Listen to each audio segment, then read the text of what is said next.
हाय दोस्तों, इस वीडियो में अपन पटेल रिटेल लिमिटेड का जो आईपीओ यहाँ पर स्टार्ट हुआ है, इसको अपन यहाँ पर कंप्लीट डिटेल्स अपन इस आईपीओ के बारे में देखेंगे। साथ में इस आईपीओ को अपन अच्छे से एनालाइज करके चलेंगे और देखेंगे कंपनी का ग्रे मार्केट प्रीमियम वगैरह कितना चल रहा है और इस कंपनी में हमको अप्लाई करना चाहिए या फिर कंपनी में अप्लाई नहीं करना चाहिए। तो सारी की सारी डिटेल्स अपन इस वीडियो में डिस्कस करेंगे, तो वीडियो में लास्ट तक बने रही। तो सबसे पहले जानना ज़रूरी होगा कि कंपनी यहाँ पर करती क्या है। जैसे आपने विशाल मेगा मार्ट होगा ना, उसका नाम सुना होगा, या फिर आपने डी मार्ट का नाम सुना होगा। तो वो क्या है, एक सुपर मार्केट चेन है जहाँ पर प्रोडक्ट्स वगैरह उनके स्टोर्स में आते हैं, वहाँ से प्रोडक्ट को सेल किया जाता है। तो ऐसे ही सिमिलर बिजनेस ये कंपनी भी करती है। इनके मार्ट्स वगैरह होते हैं, यहाँ से कंज्यूमर क्या है कि अपने प्रोडक्ट्स को परचेज करते हैं। अब यहाँ पर देखिए, एक ऐसा पॉइंट है यहाँ पर जहाँ पर ये कंपनी बाकी के मार्ट से एक्स्ट्रा करती है। वो क्या करती है, जैसे फार्मर्स वगैरह हो गए ना, इनके जो प्रोडक्ट्स हो गए कैसे, देखिए पल्सेस वगैरह हो गए जिनको अपन दाल वगैरह बोलते हैं, या फिर ड्राई फ्रूट्स वगैरह हो गए, या फिर डेयरी प्रोडक्ट्स वगैरह हो गए, या फिर मसाले हो गए जिसको अपन स्पाइसेस वगैरह बोलते हैं। ऐसे प्रोडक्ट्स को कंपनी क्या है कि फार्मर्स से लेती है, उनको अपनी फैक्ट्री में प्रोसेस करती है, फिर उन फैक्ट्रीज में से इन प्रोडक्ट्स को पैक करके फिर दोबारा से अपने स्टोर्स में ये कंपनी वहाँ पर पहुँचाती है। फिर फाइनली इन स्टोर्स में से ये प्रोडक्ट कस्टमर परचेस करते हैं। तो कहने का मतलब ये है कि ये एक जो रिटेल सुपरमार्केट चेन है वो तो है ही, मतलब ये बाकी कंपनी के प्रोडक्ट्स तो रखती हैं ना, तो जो और कंपनी है उनके प्रोडक्ट्स तो कंपनी रखती हैं, साथ में अपने जो ओन प्रोसेस किए हुए प्रोडक्ट्स हैं ये कंपनी इन प्रोडक्ट्स को भी यहाँ पर अपने मार्केट, अपने जो रिटेल मार्केट चेन है यहाँ पर रखती है, जिनको कंज्यूमर्स क्या है कि परचेज करते हैं। आईपीओ का प्राइस यहाँ पर अपन को 255 रुपीज़ का देखने को मिल रहा है। तो 255 रुपीज़ पर 49 रुपीज़ का ग्रे मार्केट प्रीमियम चल रहा है। परसेंटेज वाइज देखते हैं तो 19% का अपन को जीएमपी दिखाई दे रहा है। अब जीएमपी देखिए दोस्तों, यहाँ पर 26 रुपए से स्टार्ट हुआ था, उस टाइम पे कितना था, 10%। उसके बाद लगातार जीएमपी में उछाल आया है, 34 रुपीज़ पे ये जीएमपी गया, फिर 36 रुपीज़ पे गया और फाइनली फिर 46 पे गया। 46 से अब यहाँ पर 49 रुपीज़ पे अपन को जीएमपी दिखाई दे रहा है। तो जीएमपी में अपन को लगातार डिमांड देखने को मिल रही है, इसका मतलब है अपन को हायर हाइज देखने को मिल रहे हैं। तो जीएमपी वाइज तो कंपनी में ताबड़तोड़ यहाँ पर बाइंग हो रही है। 19 अगस्त से ये आईपीओ स्टार्ट हो गया है, 21 अगस्त इस आईपीओ की लास्ट डेट होगी। अलॉटमेंट आपको यहाँ पर 22 अगस्त को देखने को मिल जाएगा शाम को। लिस्टिंग अपन को यहाँ पे 26 अगस्त को देखने को मिल जाएगी। इश्यू साइज़ कंपनी का कितना है, 243 करोड़ का काफ़ी छोटा इश्यू साइज़ है। इसमें से 217 रुपए क्या है कि कंपनी के पास जाएगा, फ्रेश इश्यू है ये वाला पार्ट। तो ये कंपनी इतना अमाउंट को अपने एक्सपेंशन में यूज़ करने वाली है। बचा हुआ 26 करोड़ के आसपास का ये प्रोमोटर्स के पास जाएगा।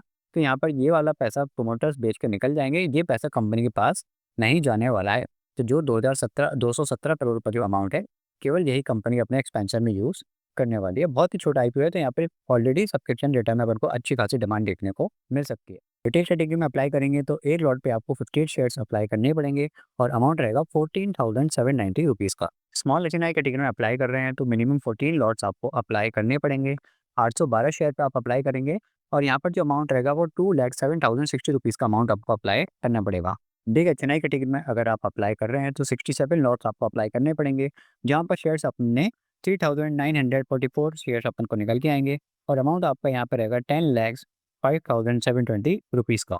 अब कंपनी का यहाँ पर अपन को फाइनेंशियल डेटा जो है वो देखना बहुत इंपॉर्टेंट होता है, क्योंकि कंपनी अगर रेवेन्यू प्रॉफिट में जम नहीं दिखाई देगा, इसका मतलब ये होता है कि कंपनी यहाँ पर ग्रो नहीं कर रही है, तो ऐसी कंपनी में अप्लाई करने का कोई फ़ायदा नहीं होता है। तो यहाँ पर 2023 मार्च से लेकर 2025 मार्च तक का अपन को डेटा दिखाई दे रहा है। तो सबसे पहले अपन रेवेन्यू डिस्कस करेंगे, कंपनी सेल्स कितनी कर रही है।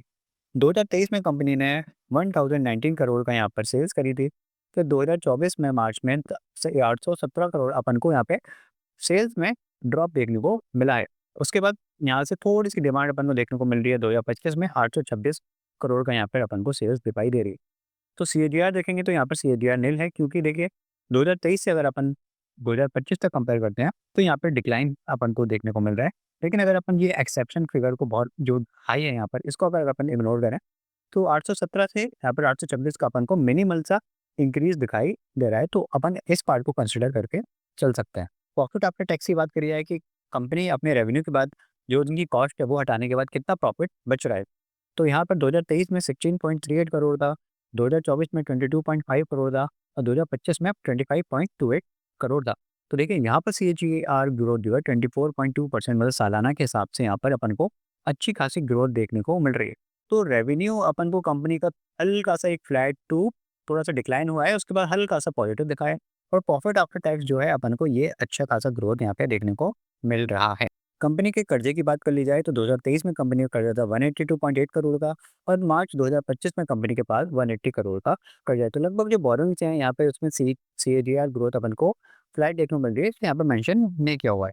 तो रेवेन्यू वाइज अपन कह सकते हैं कि यहाँ पर ओके ओके डेटा है और प्रॉफिट आफ्टर टैक्स का जो डेटा है वो काफ़ी अच्छा है और यहाँ पर जो बोरोइंग्स वाला पार्ट है ये भी अपना इंक्रीज नहीं हो रहा है, तो इसको भी अपन ओके डेटा लेके चल सकते हैं।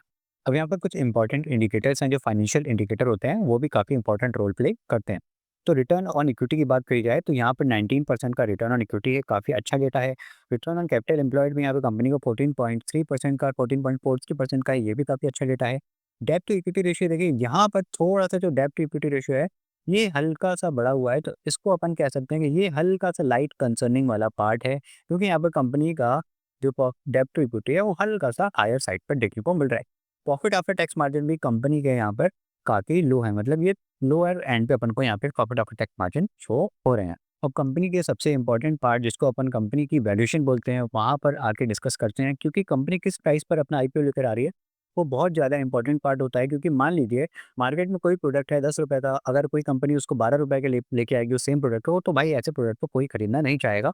अगर वही वो प्रोडक्ट ₹8 में मिलेगा तो उसकी डिमांड काफ़ी अच्छी देखने को मिलेगी। तो इस मैट्रिक को अपन चेंज जो चेक करते हैं वो पीई रेशियो से देखते हैं। तो पी रेशियो का मतलब है कि जैसे यहाँ पे 33.6 का है, इसका मतलब है कि अगर अपन कंपनी से ₹1 अर्न कर रहे हैं तो उसके लिए अपन कंपनी को 33.6 रुपीज़ दे रहे हैं। अब चलिए जो कंपनी की लिस्टेड कंपनीज़ हैं जो मार्केट में ऑलरेडी लिस्ट हो चुके हैं, उनसे अपन कंपैरिज़न यहाँ पर करेंगे, तो अपन को आइडिया लगेगा जो मार्केट में कंपनी चल रही है उनका फ़ी रेशियो कितना है। तो उनके कंपैरिज़न में ये जो अपनी कंपनी है retail limited, Patel retail limited, इसकी कितनी वैल्यूएशन रहेगी। तो यहाँ पर 3 कंपनीज़ को मैं लेकर आया हूँ जिनसे अपन अच्छा-खासा यहाँ पर कंपैरिज़न कर सकते हैं। तो देखिए डी-मार्ट भी काफ़ी बड़ी कंपनी है, कंपनी का पी रेशियो काफ़ी ज़्यादा है, देखिए ₹112।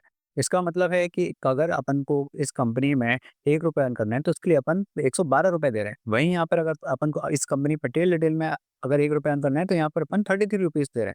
तो इस केस में अपन की जो पटेल रिटेल कंपनी है, ये थोड़ी अच्छी साबित होके निकल के आती है।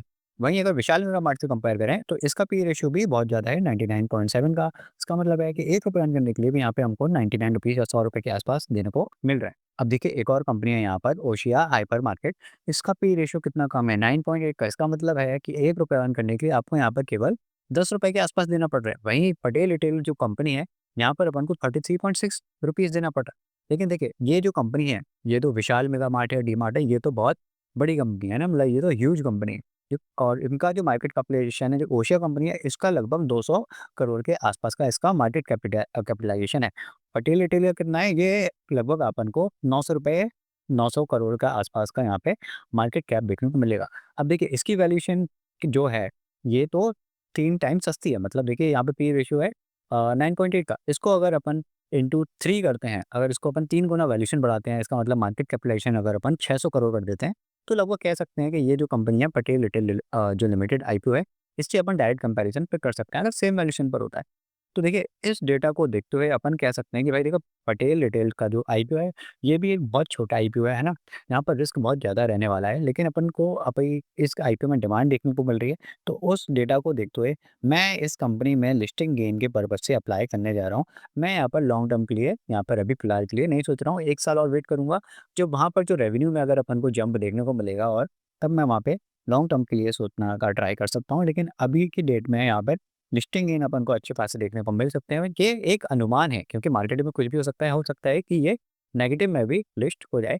लेकिन यहाँ पर जो अभी डिमांड देखने को मिल रही है और कंपैरिज़न जो अपन ने इतने सारे आईपीओ से किया है, इतने सारी कंपनीज़ से किया है, तो वहाँ पर अपन को ये कंपनी फिर भी थोड़ी ठीक-ठाक पोज़ीशन पर दिख रही है। इसलिए मैं इस कंपनी में लिस्टिंग गेन के पर्पज़ से फुल फ़ोर्स में अप्लाई करने जा रहा हूँ। आपका क्या डिसीज़न बना है, आप कमेंट सेक्शन में मेरे को बिल्कुल बताइए और फ्री टेलीग्राम चैनल भी आप नीचे डिस्क्रिप्शन में से जॉइन कर सकते हैं। तो अगर आपको कोई डाउट है तो वो भी आप मेरे से कमेंट सेक्शन में पूछ सकते हैं। तो चलिए मिलते हैं अगले वीडियो में, तब तक के लिए गुड बाय।